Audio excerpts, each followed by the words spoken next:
Last conversation with your dad, he told me you, Cody, were his favorite son.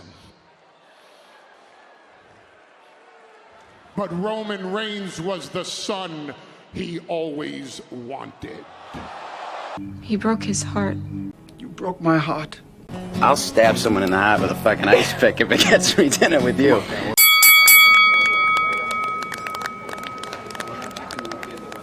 Welcome to this Monday Night Raw highlights. And we start the show right away with Edge and Beth Phoenix. They were out to call the Judgment Day and to basically launch a challenge for Finn Balor and Rhea Ripley.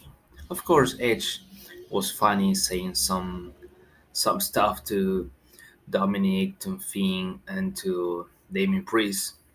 But the whole point of this segment was to lay out the challenge for Elimination Chamber. So at an Elimination Chamber, we'll have Edge and the Glamazon Beth Phoenix against Finn Balor and Rhea Ripley.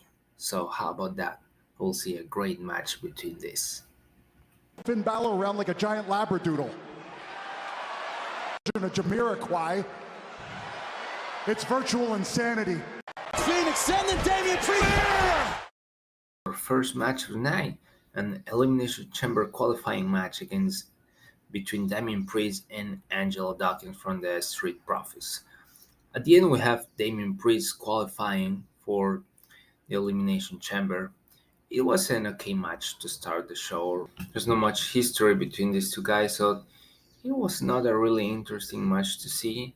Just an okay match to start the show. And at the end, Damien Priest qualifying for the Elimination Chamber.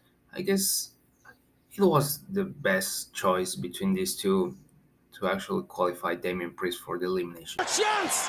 Swanton! He hit it! Priest! Sound of heaven! Damien Priest! Now Baron Corbin was out, and we were like, okay, this start to the show is getting a little bit not really interesting at all. But finally, I think the only interesting part of seeing Corbin out in action is that finally the character of the modern god, the modern wrestling god, finally is coming to an end, because JBL told Corbin to stay away from him. So that's the only good thing that we saw from Baron Corbin on Monday Night Raw. Loomis now! Hooks the leg! Loomis to put away Corbin! Oh no! You are a clown. Do not belong near me. And now to the interesting part of the show. Brock Lesnar was out for action, and it was very funny actually to see Brock Lesnar in the ring with his promo. He was saying, I was fishing and I was thinking in Bobby. I was eating dinner and I was thinking in Bobby. Bobby who? Bobby Lashley. I was in bed with my wife, and 4 hours later I was still thinking in Bobby Lashley. Very funny from Brock Lesnar. And then Bobby Lashley came, and Brock told him, hey, I got this contract, so let's sign it for Elimination Chamber. And Bobby said, you know what? Let my manager and my lawyer check it and I'll get back to you. With a finger on Brock's nose, and that really made Brock Lesnar mad. And Brock gave Bobby an F5.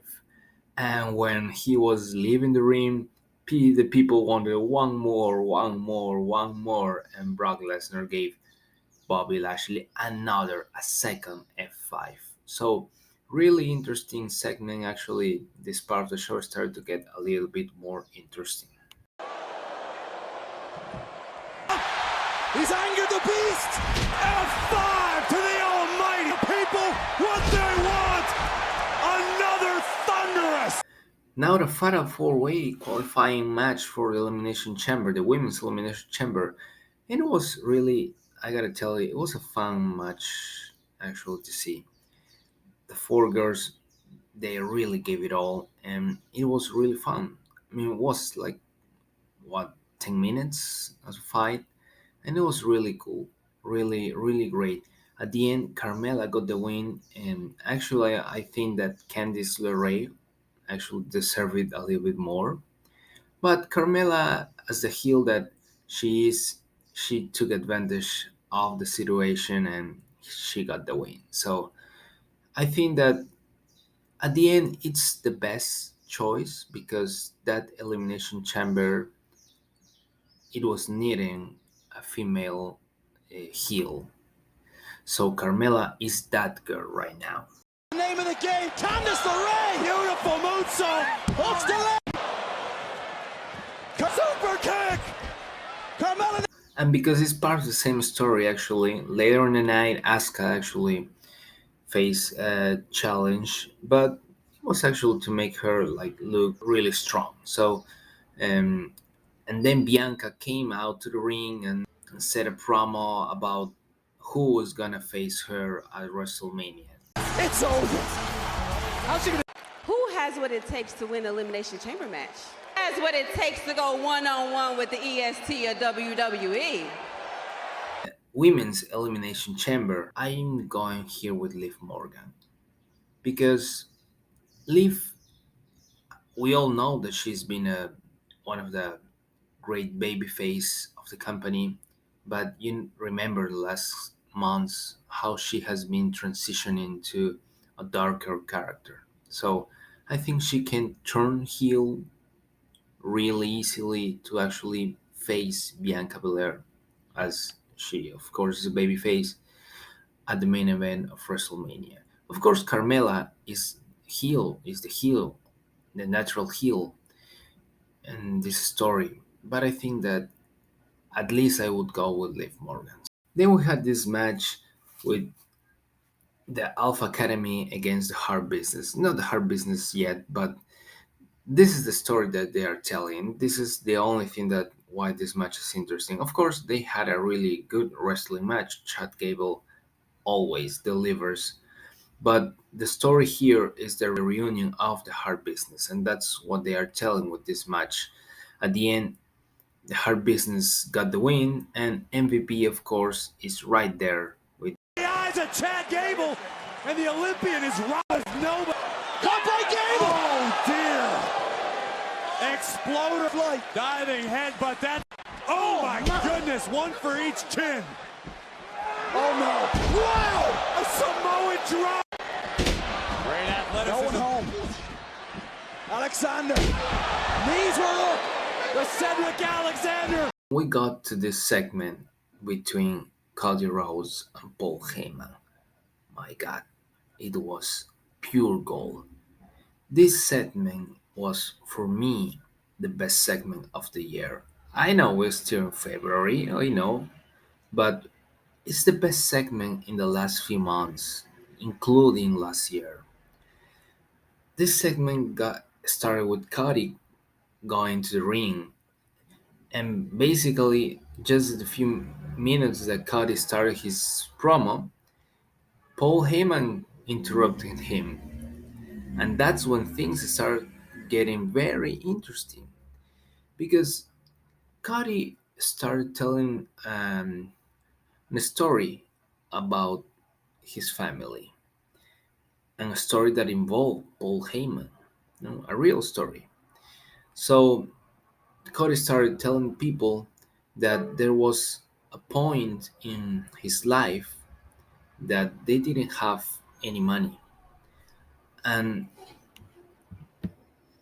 in that moment in their life, the person who appeared was Paul Heyman. When back in the days of the ECW, Paul Heyman went to Dusty Rhodes and told him to go back to ECW. And Cody remembers that because not only that gave them the money that they needed, but also gave his father his confidence back. And Cody thanks Paul Heyman for that. And that moment was really emotional. I remember seeing it live. It was really emotional, both from Cody and Paul Heyman. It is really interesting to see a guy like Paul Heyman to get emotional in the ring and to, for a moment, forget his promo. And he even told Cody, "Hey, you are good. You caught me off guard.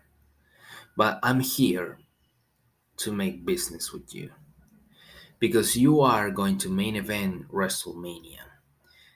And he started also to tell another story, a story that involves the performance center, the performance center that was like founded by his father, Dusty Rhodes, and where he trained some other stars, some other WWE superstars, like for example Seth Rollins, Becky Lynch, and also the tribal chief Roman Reigns. Paul Heyman also said, "But the one guy that your father didn't train is you." And he added some other stuff that really got into everyone's heart. Paul Heyman said, In one of my last conversations with your father, he told me that you, Cody, were his favorite son, but Roman Reigns was the son he always wanted." So in that moment, really, I think that not only broke Dusty's heart, but all the people in the audience, they were in shock. It was really tough words from Paul Heyman, but we know that he was gonna be there to make anything he can for his tribal chief.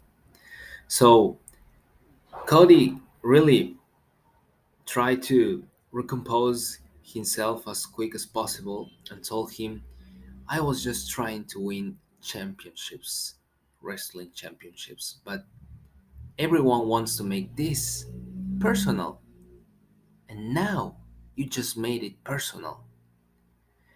You tell your guy Roman Reigns that at WrestleMania I'll take those belts out of him personally." And you know, guys, this promo, this segment was pure gold.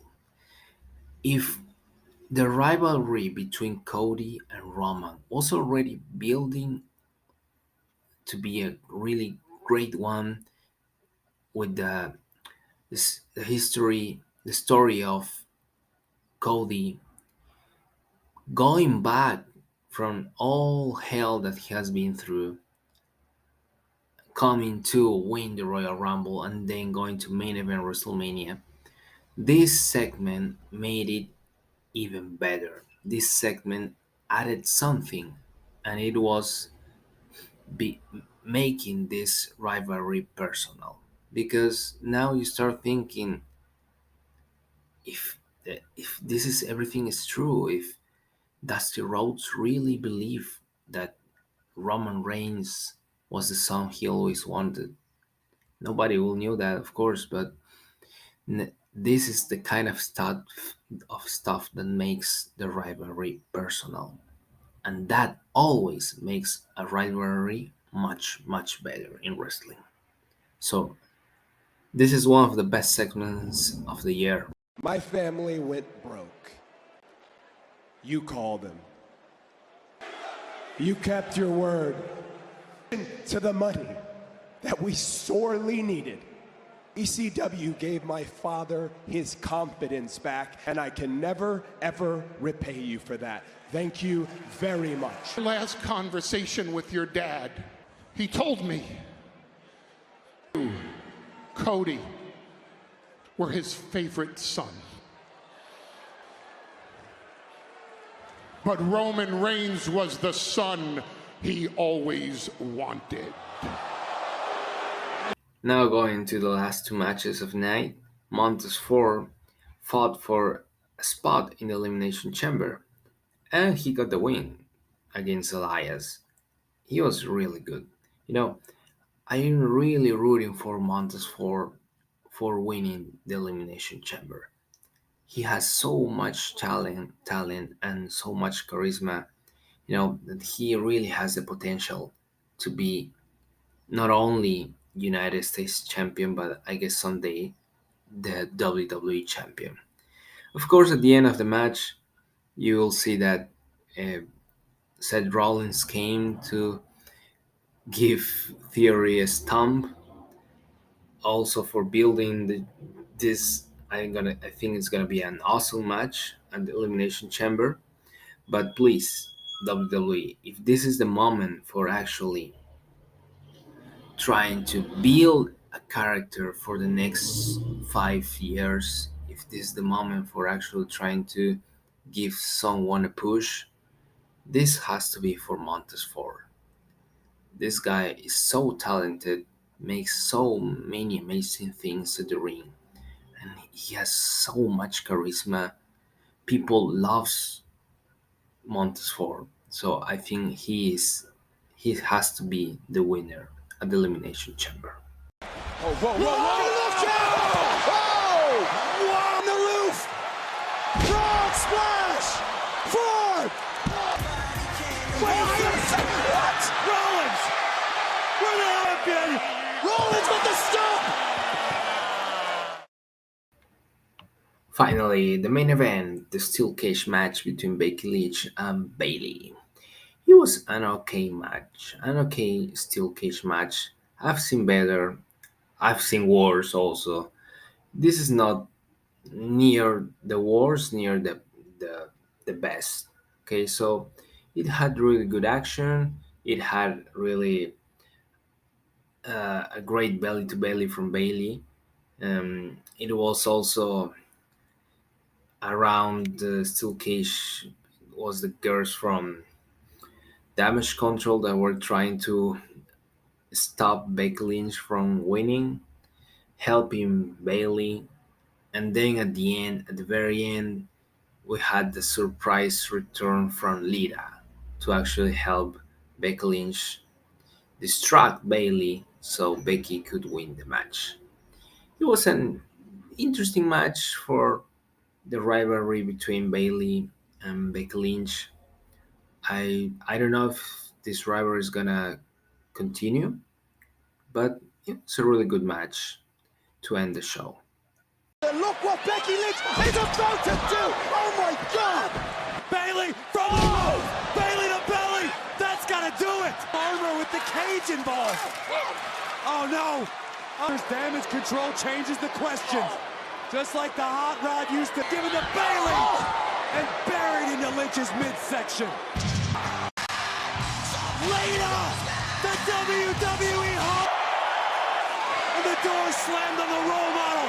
Inside! Manhandle slam! Look at the leg! Becky Lynch! She won it! So if you like the video, please share, subscribe, and I'll see you on the next one.